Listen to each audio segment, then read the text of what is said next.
ತುಮಕೂರು ಜಿಲ್ಲಾ ಜಾತ್ಯತೀತ ಯುವ ವೇದಿಕೆಯಿಂದ ಪತ್ರಿಕಾಗೋಷ್ಠಿ ಮಾಡ್ತಾ ಇರೋ ಕಾರಣ ಏನಪ್ಪ ಅಂದರೆ ತುಮಕೂರಿನ ಮತ್ತು ಈ ನಾಡಿನ ಬಹುದೊಡ್ಡ ರಾಜಕಾರಣಿಗಳು ಮತ್ತು ಅಹಿಂದ ಸಮುದಾಯದ ಸಾಂಕೇತಿಕ ಸ್ವಾಭಿಮಾನದ ಸಂಕೇತದಂತಿರುವ ಕೆ ಎನ್ ರಾಜಣ್ಣನವರ 75ನೇ ವರ್ಷದ ಹುಟ್ಟುಹಬ್ಬವನ್ನು ಇಡೀ ಜಿಲ್ಲೆಯ ಎಲ್ಲ ಸಣ್ಣಪುಟ್ಟ ಸಮುದಾಯಗಳು ಕೂಡ ಸ್ವಾಭಿಮಾನಿ ಸಮಾವೇಶ ಥರ ಮಾಡಬೇಕು ಅಂತ ಹೇಳಿ ಎಲ್ಲ ಸಮುದಾಯಗಳಲ್ಲಿ ನಾನು ವಿನಂತಿಸಿಕೊಳ್ತಾ ಇದ್ದೀನಿ. ಹಾಗೆಯೇ ಪ್ರತಿಯೊಬ್ಬರು ಕೂಡ ಈ ಸಮಾವೇಶದಲ್ಲಿ ಭಾಗಿಯಾಗಿ ಅವರನ್ನು ಗೌರವಿಸಬೇಕು ಅಂತ ಹೇಳಿ ತಮ್ಮಲ್ಲಿ ವಿನಂತಿಸಿಕೊಳ್ತಾ ಇದ್ದೀನಿ. ಬರೀ KPCC ಅಧ್ಯಕ್ಷ ಸ್ಥಾನ ಅಂತಲ್ಲ, ಕೆ ಎನ್ ರಾಜಣ್ಣನವರು ನಮ್ಮ ಸಣ್ಣ ಪುಟ್ಟ ಸಮುದಾಯಗಳ ಅಂದರೆ ವಂಚಿತ ಸಮುದಾಯಗಳ ಅಂದರೆ ನಿರ್ಲಕ್ಷ್ಯಕ್ಕೆ ಒಳಗಾಗಿರ್ತಕ್ಕಂಥ ಶೋಷಿತರ ಮತ್ತು ಅಹಿಂದ ಸಮುದಾಯಗಳ ಪ್ರತಿನಿಧಿ ಆಗಿರೋದ್ರಿಂದ ಅವ್ರನ್ನ ಈ ರಾಜ್ಯದ ಮುಖ್ಯಮಂತ್ರಿಯಾಗಿ ನೋಡೋದಕ್ಕೆ ನಾವು ಇಷ್ಟಪಡ್ತೀವಿ. ಈ ರಾಜ್ಯದ ಮುಖ್ಯಮಂತ್ರಿಗಳಾಗಂಥ ಎಲ್ಲ ಅರ್ಹತೆ ಕೂಡ ನಮ್ಮ KNR ಅವ್ರಿಗಿದೆ. ಹಾಗಾಗಿ ನಾವು ನಮ್ಮ ಸಮುದಾಯಗಳಿಂದ ಅವ್ರನ್ನ ಮುಖ್ಯಮಂತ್ರಿಗಳನ್ನಾಗಿ, ಯಾಕಂದರೆ KPCC ಅಧ್ಯಕ್ಷ ಸ್ಥಾನ ಅನ್ನೋದು ಮಿತಿಯಾಗುತ್ತೆ, ಅವ್ರನ್ನ ಮುಖ್ಯಮಂತ್ರಿಯಾಗಿ ನೋಡಬೇಕು ಅಂತ ನಮ್ಗೆ ಆಸೆ ಇದೆ.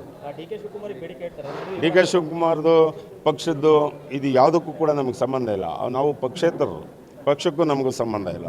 ನಾವು ಪಕ್ಷಾತೀತವಾಗಿ ಜಾತ್ಯತೀತವಾಗಿ ಸೇರ್ಕೊಂಡಿರ್ತಕ್ಕಂಥ ಸಂಘಟನೆ ಜಾತ್ಯತೀತ ಯುವ ವೇದಿಕೆ. ಹಾಗಾಗಿ ನಾವು ಕೆ ಎನ್ ರಾಜಣ್ಣನವರ ರಾಜಕಾರಣ ಮಾತ್ರನೇ ನಮಗೆ ಭಾಳ ಮುಖ್ಯ ಆಗ್ತದೆ, ಇನ್ನು ಬೇರೆ ಇನ್ನೇನಿಲ್ಲ.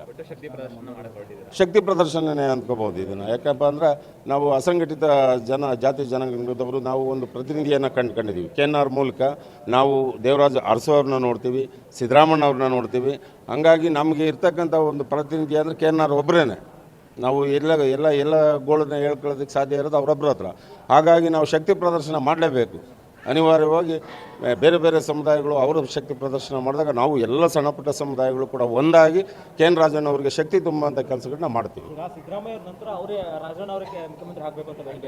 ಇಲ್ಲ ನಮಗೆ ಮುಖ್ಯಮಂತ್ರಿ ಕೆ ಎನ್ ರಾಜಣ್ಣನವ್ರನ್ನ ಮುಖ್ಯಮಂತ್ರಿಯಾಗಿ ನೋಡಬೇಕು ಅಂತ ಆಸೆ ಇದೆ. ಅವ್ರ ನಂತರ ಇವ್ರ ನಂತರ ಅಂತ ಏನಿಲ್ಲ. ಅವ್ರನ್ನ ಬದಲಾಯಿಸಿದರೆ ಇವ್ರನ್ನ ಬದಲಾಯಿಸಿದರೆ ಅನ್ನೋದೇನಿಲ್ಲ. ಕೆ ಎನ್ ರಾಜಣ್ಣನವ್ರನ್ನ ನಾವು ಮುಖ್ಯಮಂತ್ರಿಯಾಗಿ ನೋಡಬೇಕು ಅಂತ ಆಸೆ ಇದೆ. ಮುಂದಿನ ದಿನಗಳಲ್ಲಿ ನಮ್ಗೆ ಆಸೆ ಇದೆ.